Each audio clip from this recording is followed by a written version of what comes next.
నమస్కారం. అమృతం కార్యక్రమానికి స్వాగతం. కొంతమందికి ఈ రోజు ఏం ఖర్చు పెట్టాము అనే ఒక చిన్న లెక్కపత్రం ఉంటుంది. కొందరు మాత్రం ఇష్టం వచ్చినట్టు ఖర్చు పెట్టేస్తూనే ఉంటారు. అంటే ఖర్చు పెట్టినా పెట్టకపోయినా ఎంతమంది రాసుకుంటున్నారు అనేది మాత్రం ఆలోచించాలి.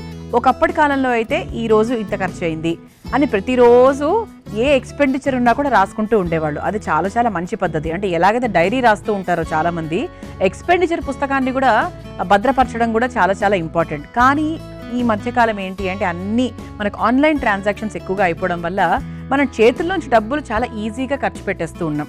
ఎక్కువ ఆన్లైన్ చేసేస్తూ ఉంటాము. లేకపోతే అంటే ఎవరికి ఒక స్టాండర్డ్ మెయింటెనెన్స్ అంటూ ఉండటం లేదు. అది మాత్రం ఒకసారి అలవాటు చేసుకుంటే బెటర్ ఏమో అనిపిస్తుందండి. అలా చేసుకోవడం వల్ల ఏంటి తెలుసా ఉపయోగము?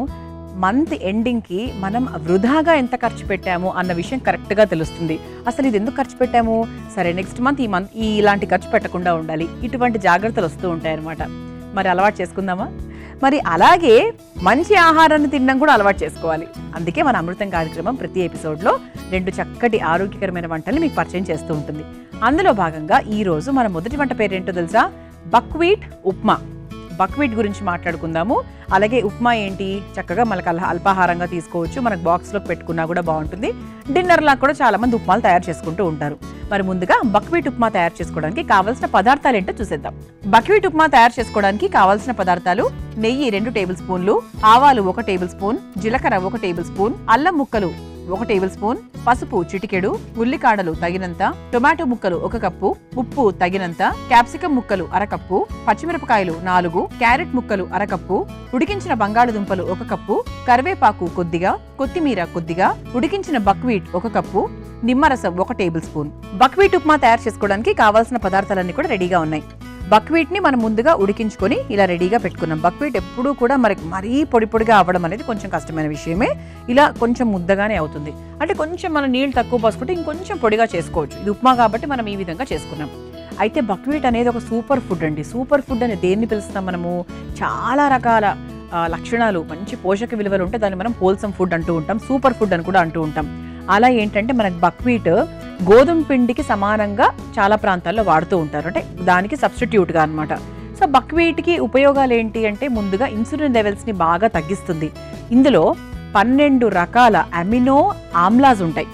దానివల్ల కూడా మనకు బ్లడ్ షుగర్ లెవెల్స్ అనేవి చాలా వరకు తక్కువ అవుతాయి. అండ్ అలాగే మజిల్ పవర్, అంటే కొంతమందికి కండరాల బలహీనత అంటూ ఉంటారు, మజిల్ పవర్ ఎక్కువ ఉండదు. మజిల్ పవర్ని పెంచుకోవడానికి చాలా బాగా హెల్ప్ చేస్తుంది. అలాగే కొలెస్ట్రాల్ తగ్గిస్తుంది, బీపీ తగ్గిస్తుంది, అలాగే మంచి ఎనర్జీని కూడా ఇస్తుంది. అండ్ ఇందులో ఉన్నటువంటి విటమిన్స్ ఏంటి అంటే, జింక్ ఉంటుంది, సెలేనియం ఉంటుంది, మెగ్నీషియం ఉంటుంది, ఫైబర్ ఉంటుంది, పొటాషియం ఉంటుంది, ఇలా ఐరన్, ఇన్ని రకాల గుణగణాలు ఉంటాయి. సో విటమిన్స్ అండ్ మినరల్స్ అనేవి ఇంకా చాలా అబండెంట్గా ఉంటాయి అన్నమాట. అండ్ అంతేకాకుండా శ్వాసకి సంబంధించిన ఇబ్బందులు ఏవైనా ఉంటే కూడా మనకు బక్వీట్ తినడం ద్వారా అవి తగ్గుతాయి. అంటే శ్వాసకు సంబంధించి అంటే ఏంటి, అలర్జీస్ ఉండడము, అడినాయిడ్స్ లాంటివి ఉండడము, కఫం పేరుకుపోవడము, బ్రీతింగ్ ఇష్యూస్, బ్రీత్కి సంబంధించి, రెస్పిరేటరీ సిస్టమ్కి సంబంధించి ఎటువంటి ఇబ్బందులు ఉన్నా కూడా బక్వీట్ తరచూ తింటూ ఉండడం వల్ల చాలా వరకు ఉపయోగాలు కలుగుతాయంటారు. అలాగే ఇమ్యూన్ సిస్టమ్కి కూడా చాలా బాగా హెల్ప్ చేస్తుంది. అంటే మనకు త్వరగా ఏమీ మన శరీరానికి అంటుకోకుండా మన శరీరానికి ఒక కవచకుండలల్లా పనిచేస్తుంది అంటూ ఉంటాం కదా మన అమృతంలో, అలా అనమాట. ఇలా ఇన్ని రకాల ఉపయోగాలు ఉన్నాయి మన బక్వీట్తో. మరి ఇంకెందుకు ఆలస్యం, మొదలు పెట్టేద్దామా?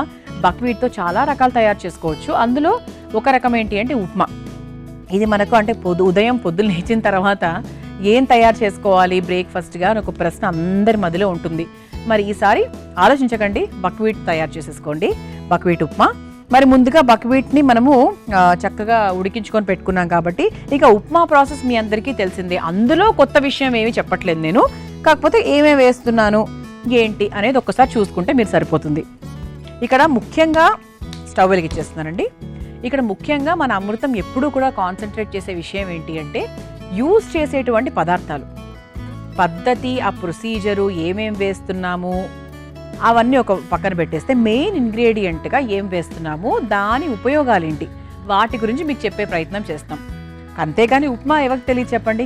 అందరికీ తెలుసు ఉప్మా ప్రొసీజర్. చిన్న అంటే స్టార్టర్స్కి కూడా, బిగినర్స్కి కూడా చాలా బాగా తెలుస్తుంది. కాకపోతే కొత్తగా ఇందులో ఏమేమి యాడ్ చేసుకోవచ్చు, బక్వీట్ స్పెషల్ ఏంటి అనేది ఈరోజు మనం తెలుసుకున్నాం కదా. బాండి వేడైంది కాబట్టి ఇప్పుడు మనం కాస్త నెయ్యి వేసేసుకుందాం.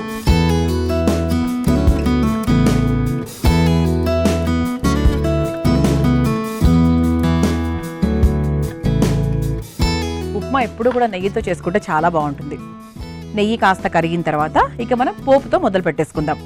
ఇది మనకు డబ్బాల్లోకి పెట్టుకున్నా కూడా బాగుంటుందండి, పిల్లలకు పెట్టినా బాగుంటుంది, మనం ఆఫీసులకు వెళ్ళే వాళ్ళు ఆ బాక్స్ పెట్టుకొని తీసుకెళ్ళినా కూడా బాగుంటుంది. హెవీగా ఉంటుంది, డైజెషన్ కూడా చాలా బాగా అవుతుంది. కాబట్టి మీకు ఏంటంటే ఎక్కువసేపు ఆకలి కాకుండా ఉంటుంది, కడుపు నిండుగా ఉంటుంది. అది మెయిన్. అన్నంతో అలా కాదు కదా, తిన్న వెంటనే మళ్ళీ ఆకలిస్తుంది 1 అవర్ కంతా. అలా కాకుండా కడుపు నిండుగా ఉంటుంది చాలాసేపటి వరకు. నెయ్యి కరిగింది కాబట్టి ఇక పోపు వేసేసుకుందాము. ముందుగా ఆవాలు,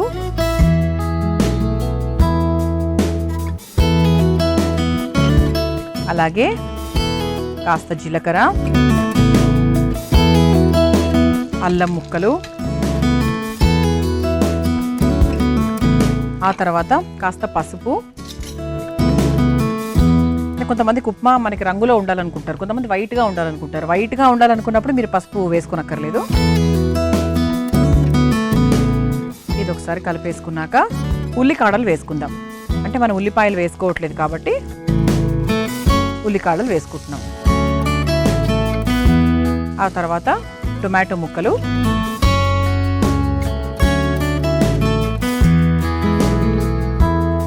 ఇది కొంచెం వేగాలి. ఈలోపు మనం కాస్త ఉప్పు కూడా వేసేసుకుందాం. మనకు ఉప్మాకి సరిపడా ఉప్పు కూడా వేసేస్తున్నాను నేను ముందే. ఆ తర్వాత క్యాప్సికమ్ ముక్కలు, అంటే అన్ని వెజిటేబుల్స్ అన్నమాట. అంటే జస్ట్ కేవలం ఏదో బక్వీట్ అంటే ప్లేన్గా బక్వీట్తో చేసుకోలేం కదా, బాగోదు. మన ఉప్మా కూడా అంతే కదండి, అందులో ఆనియన్స్, క్యారెట్, బీన్స్, బఠానీలు, ఇవన్నీ కూడా ఆలుగడ్డలు, ఇవన్నీ కూడా మనం వేసుకొని చేసుకుంటాం కాబట్టి బాగుంటుంది. క్యాప్సికమ్ వేయించేసుకున్నాం కదా, ఇందులో పచ్చిమిరపకాయలు వేసేసుకుందాము. పచ్చిమిరపకాయలు,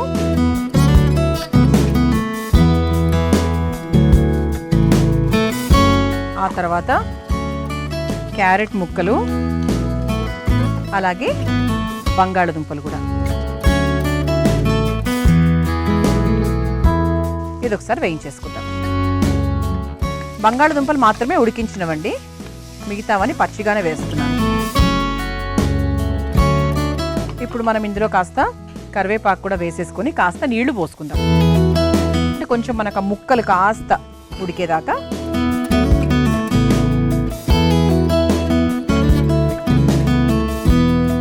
కొంచెం నీళ్లు పోసుకొని ఒక్క మరుగు వచ్చిన తర్వాత అప్పుడు మనం బక్వీట్ వేసేసుకోవచ్చు. ఉప్పు వేసేసుకున్నాము, కారం వేసేసుకున్నాము, కావాల్సిన కూరగాయలు కూడా వేసేసుకున్నాము. అంటే ఇందులో క్యారెట్ వాడుతున్నాము, క్యాప్సికమ్ వేసాము, బంగాళదుంపలు వేసాము, ఇవన్నీ వేసుకున్నాం. కాబట్టి ఇప్పుడు నెక్స్ట్ మనం చక్కగా బక్వీట్ వేసేసుకోవచ్చు. బక్వీట్ని ముందుగానే ఉడికించుకొని పెట్టుకున్నాం, కుక్కర్లో ఉడికించేసుకున్నాం. 1 కప్పుడు బక్వీట్ వేసేస్తున్నాను, అంటే దీనికి తగ్గట్టుగా.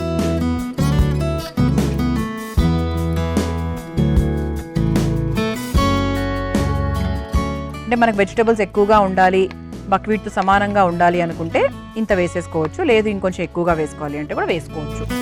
అంటే కొంతమందికి ఏంటంటే అన్నం తక్కువ కూరలు ఎక్కువ అంటారు కదా, ఆ కాన్సెప్ట్ అనమాట. ఇది మనం ఒకసారి మీడియం ఫ్లేమ్లో పెట్టేసుకుంటాం. బాగుంటుందండి. అంటే ఇప్పుడు మనకి సాబుదానా కిచిడి ఎలాగైతే ఉంటుందో ఆ విధంగానే ఉంటుంది, కానీ చాలా చాలా బాగుంటుంది, చాలా సాత్వికంగా ఉంటుంది, హాయిగా ప్రశాంతంగా, ఎక్కువ టైం కూడా పట్టదు. బక్వీట్ని మాత్రం ముందుగానే ఉడికించుకుంటే మిగతా అంతా కూడా మనకి ఉప్మా ప్రాసెసే.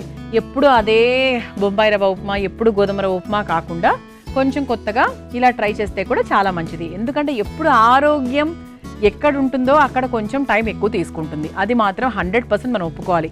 ఆ టైంని మనం వెచ్చించట్లేదు కాబట్టే ఇన్ని రకాల సమస్యలు వస్తూ ఉన్నాయి. కాబట్టి ఆలోచించండి. సరేనండి, ఇది మనం నీళ్లు పోసుకున్నాం కాబట్టి ఒక 2-3 మినిట్స్ దీన్ని మనం వదిలేస్తే చక్కగా బక్వీట్ ఉప్మా తయారైపోతుంది. అందరి కోసం ఈ చిట్కా. ఈరోజు పొనగంటి కూర లాభాల గురించి మాట్లాడుకుందాం. పొనగంటి కూర తరచూ తింటూ ఉండడం వల్ల మనకు శరీరంలో వేడి తగ్గుతుంది, అలాగే శరీరంలోని క్రిములను కూడా నాశనం చేస్తుంది. అండ్ ఇందులో అధికంగా కాల్షియం అలాగే విటమిన్ ఏ ఉంటుంది కాబట్టి ఆరోగ్యానికి కూడా చాలా మేలు చేస్తుంది. అందుకే పొనగంటి కూరను తరచూ తినడం మొదలుపెట్టేయండి.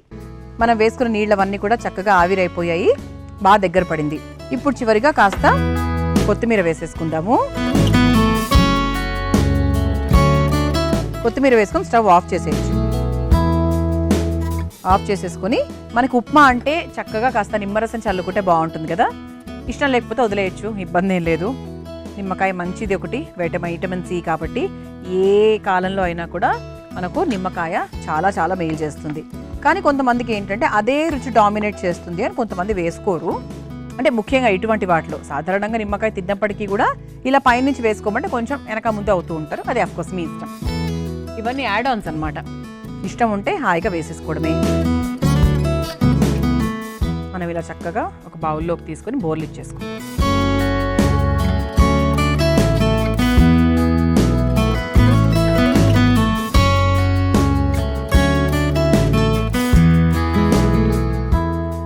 ఇలా చక్కగా వేడివేడిగా బక్వీట్ ఉప్మా తయారైపోయింది. మీరు తయారు చేసుకోవాలనుకుంటే కావాల్సిన పదార్థాలు, తయారు చేసుకునే విధానం మరొకసారి చూసేయండి. బక్వీట్ ఉప్మా తయారు చేసుకోవడానికి కావాల్సిన పదార్థాలు: నెయ్యి 2 టేబుల్ స్పూన్లు, ఆవాలు 1 టేబుల్ స్పూన్, జీలకర్ర 1 టేబుల్ స్పూన్, అల్లం ముక్కలు 1 టేబుల్ స్పూన్, పసుపు చిటికెడు, ఉల్లికాడలు తగినంత, టొమాటో ముక్కలు 1 కప్పు, ఉప్పు తగినంత, క్యాప్సికం ముక్కలు 1/2 కప్పు, పచ్చిమిరపకాయలు 4, క్యారెట్ ముక్కలు 1/2 కప్పు, ఉడికించిన బంగాళదుంపలు 1 కప్పు, కరివేపాకు కొద్దిగా, కొత్తిమీర కొద్దిగా, ఉడికించిన బక్వీట్ 1 కప్పు, నిమ్మరసం 1 టేబుల్ స్పూన్. బక్వీట్ ఉప్మా తయారు చేసుకునే విధానం: ముందుగా స్టవ్ వెలిగించి బాండీలో నెయ్యి వేసి కరిగిన తర్వాత అందులో ఆవాలు, జీలకర్ర, అల్లం ముక్కలు, చిటికెడు పసుపు, తరిగిన ఉల్లికాడలు, టొమాటో ముక్కలు, సరిపడా ఉప్పు, క్యాప్సికం ముక్కలు, తరిగిన పచ్చిమిరపకాయలు, క్యారెట్ ముక్కలు, ఉడికించిన బంగాళదుంపలు, కాస్త కరివేపాకు, కొంచెం నీళ్లు పోసి ఉడికించుకోవాలి. తర్వాత అందులో ఉడికించుకున్న బక్వీట్ వేసి చివరిగా కాస్త కొత్తిమీర, నిమ్మరసం వేసి బాగా కలిపి ఒక బౌల్లోకి తీసుకొని ఆపై సర్వింగ్ ప్లేట్లోకి తీసుకొని సర్వ్ చేసుకుంటే బక్వీట్ ఉప్మా రెడీ.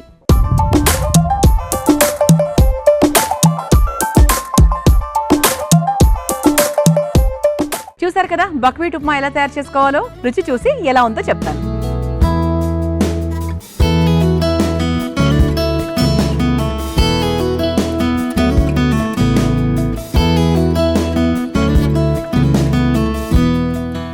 చాలా బాగుందండి. గోధుమ రవ్వ ఉప్మా కొంచెం నీళ్ళగా చేసుకుంటే ఎలా ఉంటుంది, కొంచెం ముద్దగా చేసుకుంటే ఎలా ఉంటుంది, అలా ఉందన్నమాట. చాలా బాగుంది, కమ్మగా ఉంది. అసలు ఎక్కడ ఇదేదో వేరేది బక్వీటు అంత ఏమీ తెలియట్లేదు. చక్కగా ఉంది. మనకి గోధుమ రవ్వను కొంచెం ముద్దగా చేసుకుంటే ఎలా ఉంటుందో అదే విధంగా ఉంది. చాలా చాలా బాగుంది. మరి మొదటి వంట ఉప్మా ఒక అల్పాహారం అనుకోవచ్చు, డిన్నర్ అనుకోవచ్చు, అంటే ఏ రూపంలో అయినా తినొచ్చు కాబట్టి, ఏ టైంలో అయినా తినొచ్చు కాబట్టి ఇది అన్ని టైమ్స్లో బాగా సెట్ అయిపోతుంది. ఇక అమృతంలో నేను తయారు చేయబోయే రెండో వంట సోయా మేతి కూర. సోయా మెంతి కూర కలిపి ఒక చక్కటి కూర తయారు చేసుకోబోతున్నాం. ముందుగా సోయా మేతి కూర తయారు చేసుకోవడానికి కావాల్సిన పదార్థాలు ఏంటో చూసేద్దాం. సోయా మేతి కూర తయారు చేసుకోవడానికి కావాల్సిన పదార్థాలు: నూనె 2 టేబుల్ స్పూన్లు, మసాలా దినుసులు కొద్దిగా, పచ్చిమిరపకాయలు 4, తరిగిన ఉల్లికాడలు 1/2 కప్పు, పసుపు తగినంత, జీలకర్ర 1 టేబుల్ స్పూన్, మెంతి కూర 1 కప్పు, అల్లం ముక్కలు కొద్దిగా, కారం 1 టేబుల్ స్పూన్, ధనియాల పొడి 1 టేబుల్ స్పూన్, గరం మసాలా పొడి 1/2 టేబుల్ స్పూన్, జీలకర్ర పొడి 1 table spoon, amchur 1/2 table spoon, బెల్లం కొద్దిగా, ఉప్పు తగినంత, నానబెట్టుకున్న సోయా 1 కప్పు. సోయా మేతి కూర తయారు చేసుకోవడానికి కావాల్సిన పదార్థాలన్నీ కూడా రెడీగా ఉన్నాయి. దీనికోసం మనం సోయాని ఒక 10 నిమిషాల పాటు సోక్ చేసి వాటర్ అంతా కూడా తీసేసి ఇలా రెడీగా పెట్టుకున్నాం. ఇలా మనకి ముట్టుకుంటే ఇలా మెత్తగా స్క్వీజ్ అయ్యేటట్టు చూసుకున్నాం. మెంతి కూర సన్నగా కట్ చేసుకున్నాం. మిగతావన్నీ కూడా సాధారణంగా మన ఇంట్లో ఉండే మసాలాలే. అయితే సోయా మేతి ఈ రెండు ఎంత అద్భుతమైన పదార్థాలండి. ఇక్కడ మనకి సోయా చూసుకుంటే కనుక శాకాహారం తీసుకునే వాళ్లకు ప్రోటీన్లో పనీరు, సోయా, టోఫు, శనగలు ఇవే మెయిన్ ప్రోటీన్. అంటే ఇవే మెయిన్ చెప్తూ ఉంటారనమాట. పెసర్లు అలాగే. ఆ తర్వాత మనకి మెంతి కూర చూసుకుంటే మెంతి కూర ఈజ్ యాంటీ ఇన్ఫెక్షియస్. అంటే మన కడుపులో ఉన్నటువంటి ఇన్ఫెక్షన్స్, తర్వాత చెడు మలినాలను తొలగించడానికి, షుగర్ లెవెల్ని తగ్గించడానికి మెంతి కూర చాలా బాగా పనిచేస్తుంది. ఇక సోయా గురించి చెప్పాలి అంటే ఇంతకుముందు అనుకున్నట్టు ప్రోటీన్, హై ప్రోటీన్.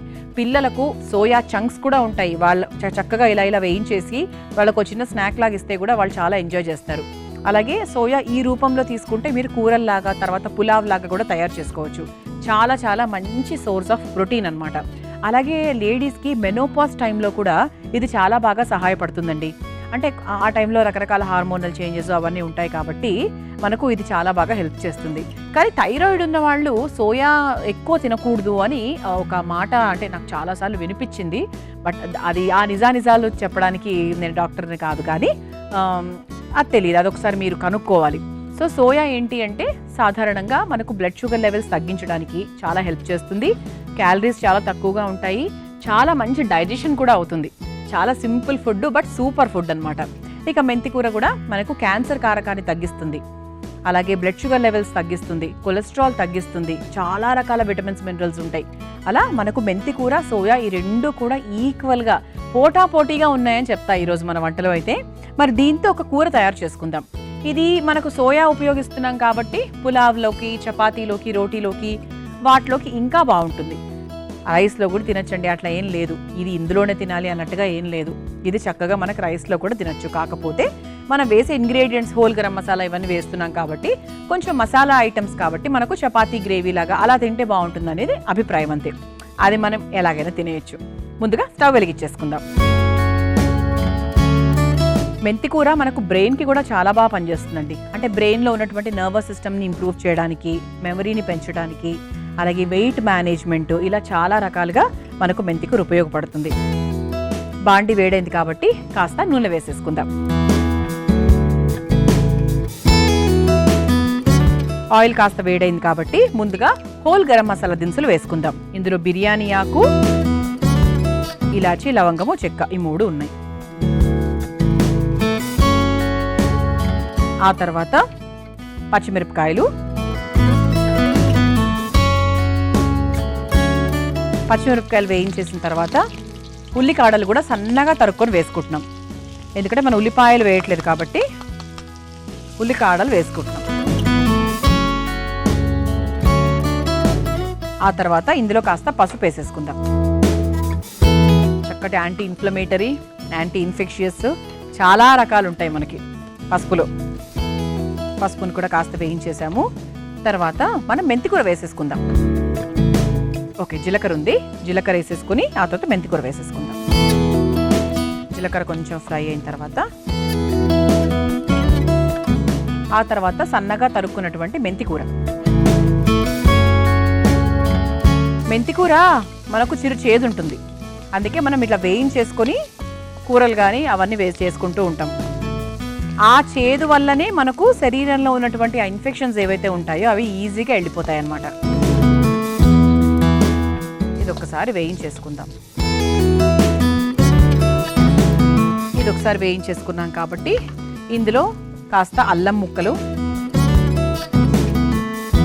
అలాగే ఇక కావాల్సిన పొళ్ళు కూడా వేసేసుకోవచ్చు. కారము, స్పైసీగా కావాలంటే కొంచెం స్పైసీగా వేసుకోవచ్చు. ఆ తర్వాత ధనియాల పొడి, ఆ తర్వాత కాస్త జీలకర్ర పొడి. ఒకసారి వేయించేసుకుందాం ఈ 3 కూడా. మనం ఈవెన్ మెంతికూర పప్పు చేసుకున్నప్పుడు కూడా మీకు ఆ చిరు చేదు కూడా తగలకుండా ఉండాలి అంటే ముందు ఆకుని వేయించుకున్నాక ఆ తర్వాత పప్పులోకి వేసుకోండి, చాలా డిఫరెన్స్ వస్తుంది. ఇప్పుడు మనం ఇందులో కాస్త నీళ్లు పోసుకుందాము.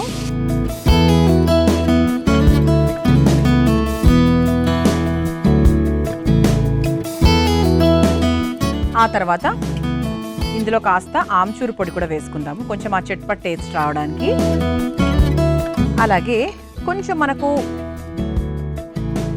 ఇందులో చేదు ఉంటుంది కదా, చిరు చేదు ఉంటుంది మనకి మెంతి కూరలో. ఆ చేదు వల్ల ఏమైనా కొంచెం కూర చేదుగా అవ్వకుండా ఒక చిటికెడు బెల్లం వేసుకుందాం, చాలా కొంచెం. ఆ తర్వాత ఉప్పు కూడా వేసేసుకుందాం. ఇంతవరకు మనం ఉప్పు వేసుకోలేదు కాబట్టి కాస్త ఉప్పు వేసుకొని ఒకసారి కలిపేసుకుందాం. ఇది కొంచెం దగ్గర పడింది కాబట్టి ఇప్పుడు మనం ముందుగా నీళ్లలో నానబెట్టుకున్నటువంటి సోయా ఏవైతే ఉన్నాయో ఇదిగోండి, స్క్వీజ్ చేస్తే ఇలా స్క్వీజ్ అయిపోవాలి. మీరు డైరెక్ట్గా అయినా వేసుకోవచ్చు, ఇలా లేకపోతే ఇలా కట్ చేసుకొని చిన్న ముక్కలుగా అయినా వేసుకోవచ్చు. ఇదిగోండి, ఇప్పుడు నేనేంటంటే ఇలా దాన్ని హాఫ్ చేసి వేస్తున్నా. కొంతమందికి అలా పెద్దగా ఉంటే ఇష్టం ఉండదు, కొంచెం దాన్ని హాఫ్ చేయాలి అనుకుంటారు. సో అలాంటప్పుడు మీరు చేత్తోనే ఇలా చక్కగా హాఫ్ చేసేసుకోవచ్చు. లేదు అంటే ఇలా ఇదిగోండి ఇలా డైరెక్ట్గా వేసేసుకోవచ్చు. అది అఫ్ కోర్స్ అంటే మనం తింటున్నప్పుడు మనకు పెద్ద ముక్క కావాలి అంటే మీరు పెద్దగా వేసేసుకోవచ్చు. ఇది ఒక్కసారి వేగిన తర్వాత కాస్త నీళ్లు పోసుకుందామండి, సో దట్ మనకి ఏంటంటే ఇవన్నీ చాలా బాగా కలుస్తాయి. చూస్తుంటేనే అసలు నోరు ఊరిపోతుంది, చాలా చాలా బాగుంది. కొంచెం నీళ్ళు వేసుకుందాం. అంటే కంచు పాత్రల్లో కొద్దిగా నీళ్ళు ఎక్కువ పడతాయి. సాధారణంగా మీరు స్టీల్ పాత్రల్లో కన్నా కూడా చూసుకుంటే ఇవి కంచు పాత్రలు కాబట్టి ఆరోగ్యానికి మంచిది ఒకటి. తర్వాత దీనికి నీళ్లు కొంచెం ఎక్కువగా పడతాయి, ఎందుకంటే త్వరగా వేడెక్కుతుంది, వేడి దిగదు కాబట్టి కొంచెం మాడే అవకాశం ఉంటుంది. అందుకు నీళ్లు కొంచెం ఎక్కువగా పడతాయి. మీరు వాడుకునేటప్పుడు కొంచెం చూసుకొని వాడుకుంటే సరిపోతుంది. మీ అందరి కోసం ఈ చిట్కా. సాధారణంగా నిలువ పచ్చళ్ళు కొన్ని రోజుల తర్వాత బూజు పడుతూ ఉంటాయి. అలా బూజు పట్టకుండా ఉండాలి అంటే మీరు ఏ డబ్బాలో అయితే ఈ నిలువ పచ్చళ్లను నిలువ చేస్తున్నారో ఆ డబ్బాలో ముందుగా కాస్త ఇంగువను కాల్చి అందులో వేసిన తర్వాత పచ్చడిని వేసినట్టయితే చాలా రోజుల వరకు పచ్చడి బూజు పట్టకుండా ఫ్రెష్గా ఉంటుంది. ఈసారి ఇలా ట్రై చేయండి. మరి సోయా మేతి కూర ఆల్మోస్ట్ రెడీ అయిపోయినట్టే. దీంట్లో మనం చివరిగా కాస్త మసాలా పొడి, గరం మసాలా పొడి వేసేసుకుందాం.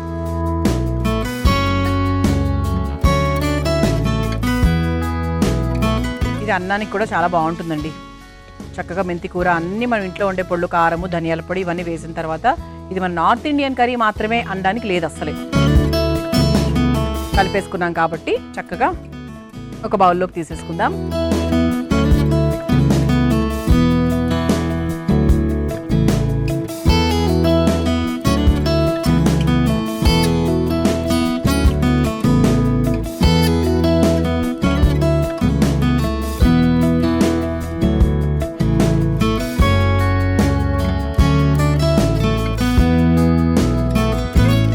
ఇలా చక్కగా కమ్మటి సోయా మేతి కూర రెడీ అయిపోయింది. మీరు తయారు చేసుకోవాలనుకుంటే కావాల్సిన పదార్థాలు, తయారు చేసుకునే విధానం మరొకసారి చూసేయండి. సోయా మేతి కూర తయారు చేసుకోవడానికి కావాల్సిన పదార్థాలు: నూనె 2 టేబుల్ స్పూన్లు, మసాలా దినుసులు కొద్దిగా, పచ్చిమిరపకాయలు 4, తరిగిన ఉల్లికాడలు అరకప్పు, పసుపు తగినంత, జీలకర్ర 1 టేబుల్ స్పూన్, మెంతి కూర 1 కప్పు, అల్లం ముక్కలు కొద్దిగా, కారం 1 టేబుల్ స్పూన్, ధనియాల పొడి 1 టేబుల్ స్పూన్, గరం మసాలా పొడి 1/2 టేబుల్ స్పూన్, జీలకర్ర పొడి 1 table spoon, amchur 1/2 table spoon, బెల్లం కొద్దిగా, ఉప్పు తగినంత, నానబెట్టుకున్న సోయా 1 కప్పు. సోయా మేతి కూర తయారు చేసుకునే విధానం: ముందుగా స్టవ్ వెలిగించి బాండీలో నూనె వేసి వేడైన తర్వాత అందులో మసాలా దినుసులు, తరిగిన పచ్చిమిరపకాయలు, తరిగిన ఉల్లికాడలు, కాస్త పసుపు, జీలకర్ర, తరిగిన మెంతి కూర వేసి కాసేపు వేయించుకోవాలి. అందులో తరిగిన అల్లం ముక్కలు, కారం, ధనియాల పొడి, జీలకర్ర పొడి, కొంచెం నీళ్లు పోసి కలుపుకోవాలి. ఆ తర్వాత కొంచెం ఆమ్చూర్ పొడి, చిటికెడు బెల్లం, సరిపడా ఉప్పు, నానబెట్టుకున్న సోయా కూడా వేసుకొని కలుపుకోవాలి. ఇప్పుడు మరలా కొంచెం నీళ్లు పోసి కొద్దిసేపు ఉడికించుకోవాలి. చివరిగా కాస్త గరం మసాలా వేసి కలిపి ఒక సర్వింగ్ బౌల్లోకి తీసుకుని సర్వ్ చేసుకుంటే సోయా మేతి కూర రెడీ.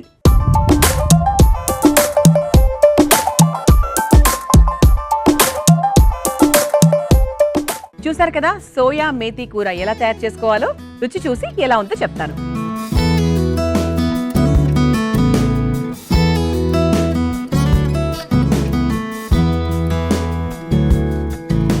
సూపర్ ఉందండి. అసలు చేదు అది ఎక్కడ ఏమీ తెలియట్లేదు, కారంగా ఉంది, బాగుంది. సోయాతో సాధారణంగా నాకు సోయా గ్రేవీ కర్రీ, టొమాటో గ్రేవీతో చేయడము అది మాత్రమే అందరికీ తెలుసు. మెంతికూర కాంబినేషన్లో చేయొచ్చు అని మేబీ చాలా మంది తెలియకపోవచ్చు. తప్పకుండా నేర్చుకోండి. చూసారు కదా, మరి ఇవాళ అమృతంలో నేను పరిచయం చేసిన ఈ 2 వంటకాలు చాలా కొత్తగా ఉన్నాయి, చాలా ఆరోగ్యకరమైనవి కూడా. తప్పకుండా నేర్చుకోండి. రేపటి అమృతం కార్యక్రమంలో మరో 2 చక్కటి వంటకాలతో మళ్ళీ కలుసుకుందాం. అంతవరకు సెలవు, నమస్కారం. ఈ కార్యక్రమాన్ని తిరిగి చూడాలనుకుంటే www.youtube.com/ETV Life Spiritual లో చూడవచ్చు.